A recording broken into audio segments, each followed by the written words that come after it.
मंजिल है दूर अब निकलना पड़ेगा, थके रुके बिन ही चलना पड़ेगा। मंजिल है दूर अब निकलना पड़ेगा, थके रुके बिन ही चलना पड़ेगा। बीपिया हिडी के कहाँ अब दीवाने चले हो, बीपिया हिडी के कहाँ अब दीवाने चले। सोई हुई कौम को जगाने चले, सोई हुई कौम को जगाने चले, संविधान लोगों को बताने चले। सोई हुई कौम को जगाने चले, संविधान लोगों को बताने चले।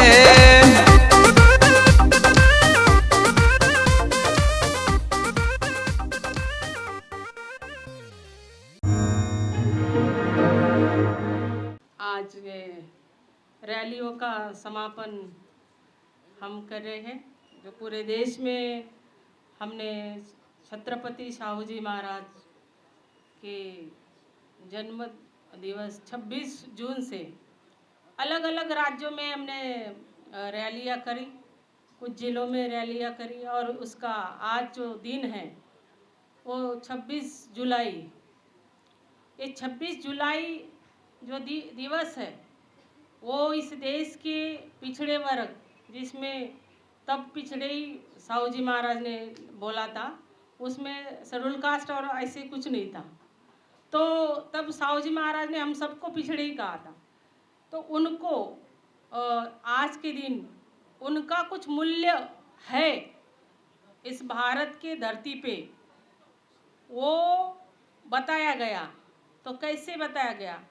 तो उन्होंने इसी दिन, जिसको हम प्रतिनिधित्व कहते हैं, आरक्षण कहते हैं, वो 26 जुलाई 1902 को लागू हुआ था। मतलब वो कोल्हापुर रियासत के राजा थे, ये महाराष्ट्र में रहते हैं, मतलब महाराष्ट्र में एरिया है, सातारा सांगली उस तरफ। तो उन्होंने तब अपने शासन में उन्होंने सबसे पहले इस प्रतिनिधित्व का, यानी पिछड़े लोगों को सर्विसेज में, यानी नौकरियों में आरक्षण लागू किया। हम लोगों को इतना पता है कि संविधान के बाद, यानी पोस्ट इंडिपेंडेंट, यानी भारत जैसे पावर ट्रांसफ़र हुआ, उसके बाद हमें रिजर्वेशन मिला, ऐसा हम मानते हैं। लेकिन उसके पहले इसकी शुरुआत हो चुकी थी, और वो ब्रिटिश शासन व्यवस्था में जो शाहू जी महाराज जो रियासत के राजा थे, उन्होंने वो करके दिखाया। तो तब 50% पिछड़ों को, जो शूद्र और अतिशूद्र जो वर्ण व्यवस्था के अनुसार आते हैं, यहाँ के मूल निवासियों को उस दिन ये अधिकार मिला। यानी वो कुछ मूल्य है, उनका कुछ मूल्य है, ऐसे हमारे फोर फादर इन्होंने उस दिन साबित किया। इसके पहले मूल्य नहीं था, मतलब हमारे समाज को सत्ता के केंद्रों से बहुत दूर रखा गया। यानी जैसे कि गांव के बाहर घर रहते थे, वैसे ही सत्ता के केंद्र से हम बहुत ज़्यादा दूर रहे, और उसकी मतलब बड़ी बड़ी जो प्रशासन की बिल्डिंगें, वहाँ तक हमारे लोगों की कोई एंट्री नहीं थी।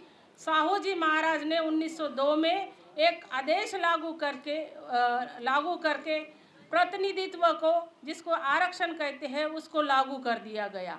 और इस देश में वो, जैसे कि साहू जी महाराज ने काम किया, फुले साहब ने भी काम करा, और फिर इस देश का जब संविधान बना, तो फिर बाबा साहब ने पिछड़ों को के लिए 340 आर्टिकल डाला, और शेड्यूल कास्ट के लिए अपना रिप्रेजेंटेशन दिया।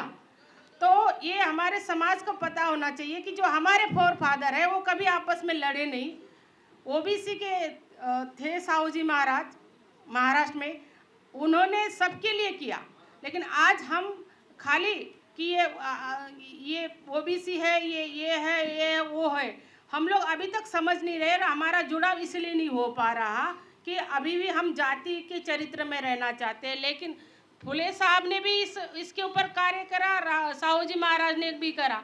तो हमको याद रहना चाहिए आज का दिन, जो कोई मूल्य नहीं था, जानवरों की तरह आपको समझा जाता था, तो सत्ता और शासन प्रशासन में हमें वहाँ पे रिप्रेजेंटेशन दिया गया।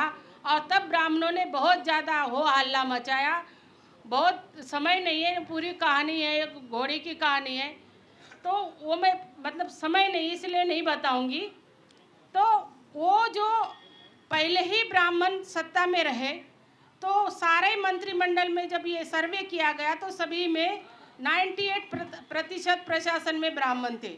साहू जी महाराज के साथ भी छुआछूत हुई, फुले साहब के साथ भी हुई, और शेड्यूल कास्ट के लोगों के साथ भी होती रही। तो हमने यानी हम जिस विचारधारा से के काम करते हैं, जो विचारधारा है समता, स्वतंत्रता, बंधुत्व और भाईचारा, तो साहू जी महाराज ने भी इस मंत्र को अपनाया, समता समानता का, इसीलिए शेड्यूल कास्ट और ओबीसी को एक समान समझा। और आज हम भी उस विचारधारा के वाहक हैं। और ये जो मूल निवासी समाज है इस देश का, जो शेड्यूल कास्ट और ओबीसी और कन्वर्टेड माइनॉरिटीज़ में विभाजित है, उनको हम इकट्ठा करके इस देश में समतावादी, संविधानवादी राजनीति लाना चाहते हैं। और अपने जो नायक है, यानी पिछड़े वर्गों की जो नायक नायिका है, उनको वो स्थान देना चाहते हैं। अगर ये साहू जी महाराज किसी और कौम को होते तो उनको बहुत कुछ सम्मान मिलता। तो हमारी मातृ संगठन ने भी जो हमारे नायक हैं उनको हर राज्य में पहुंचाना का काम करा, चाहे किसी भी राज्य से हो। और हम भी उस समतावादी विचारधारा के वाहक हैं, इसीलिए कि इस देश में जिसकी जितनी जनसंख्या है उसको वो अधिकार मिलना चाहिए। एक मजदूर को उसकी मजदूरी की इज्जत करनी चाहिए, ये नहीं कि वो मजदूरी करता है उसको अधिकार या सम्मान नहीं मिलना चाहिए। तो सभी को सम्मान के साथ जीने का, गरिमा के साथ काम करने का और गरिमा के साथ जीने का अधिकार है, और वो हमें संविधान देता है।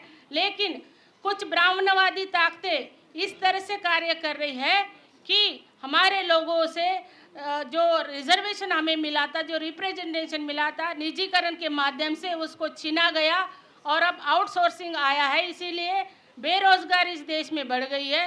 तो हम लोगों को इस बारे में सोचना चाहिए और सही राजनीति करने वाले लोगों का साथ देना चाहिए, और जो समता, समानता, भाईचारे के आधार पर, विचार के आधार पर पार्टी काम करती है, उसको अपने समर्थन करके बढ़ाना चाहिए।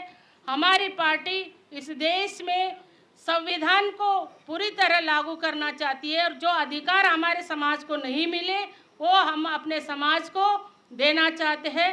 साथियों, ये आज की सभा बहुत सीमित समय के लिए, इसलिए मुझे जो समय मिला उतने में अपनी बात खत्म करती हूँ। जय भीम, जय मूल निवास। MNT न्यूज़ नेटवर्क को सब्सक्राइब करें, लाइक और फॉलो करना ना भूलें।